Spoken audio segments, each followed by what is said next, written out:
Salutare prieteni, numele meu este Adrian și astăzi nu mă găsesc lângă mașină, ca de obicei, pentru a face un clip despre cum schimbăm vreo piesă, ci astăzi voi face un unboxing. Un unboxing despre o pompă de schimbat uleiul. Bineînțeles, uleiul de la mașină, din motor, din cutia de viteze. Haideți să vedem ce este în cutie. Ei bine, când deschidem cutia, ne întâmpină un manual de utilizare. Vă recomand să-l citiți. Bineînțeles că avem și limba română. După aceea avem furtunul de aspirație. Acesta mai subțire este un furtun de 6 mm în diametru. Furtunul acesta se introduce în motor prin tija jojei de ulei. Aici avem furtunul de evacuare. Furtunul prin care va ieși uleiul și îl vom depozita într-un bidon, într-un recipient.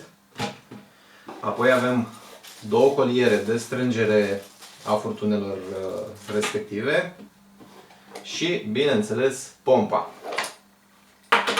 Ce nu v-am spus despre pompa aceasta, am cumpărat-o de la Lidl săptămâna trecută, a costat 60 de lei, nu știu când revine în stoc. Sau poate aveți norocul să mai găsiți zilele acestea în stocul magazinelor. De obicei o săptămână durează promoțiile lor.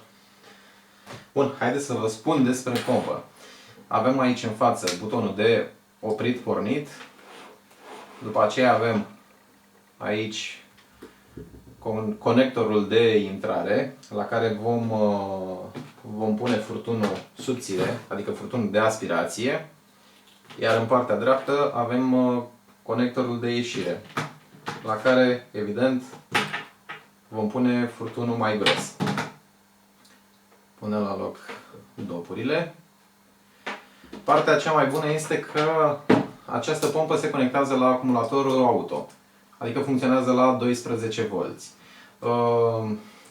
Puterea lui este de 60 de W, aproximativ aceeași putere cu a unui bec cu halogen. Bec de fază scurtă, fază lungă, acelea au 55 de W. Din manual reiese că această pompă are o capacitate de transfer de 0,2 litri pe minut, vorbind de ulei de motor, care trebuie să aibă o temperatură maximă de 60 de grade. De aici înțelegem că ne vor trebui aproximativ 20 de minute pentru a transfera 4 litri de ulei din motor. Destul de mult, dar nu am testat-o încă pentru a vedea cum se comportă și cât timp durează într-adevăr. În următoarele zile va trebui să fac schimbul de ulei la mașină și atunci voi face un test să văd cam cât timp durează pentru a extrage cei 3,8 litri de ulei din motor. De fapt nu mai sunt 3,8 pentru că dieselul are obiceiul să mai mănânce din ulei.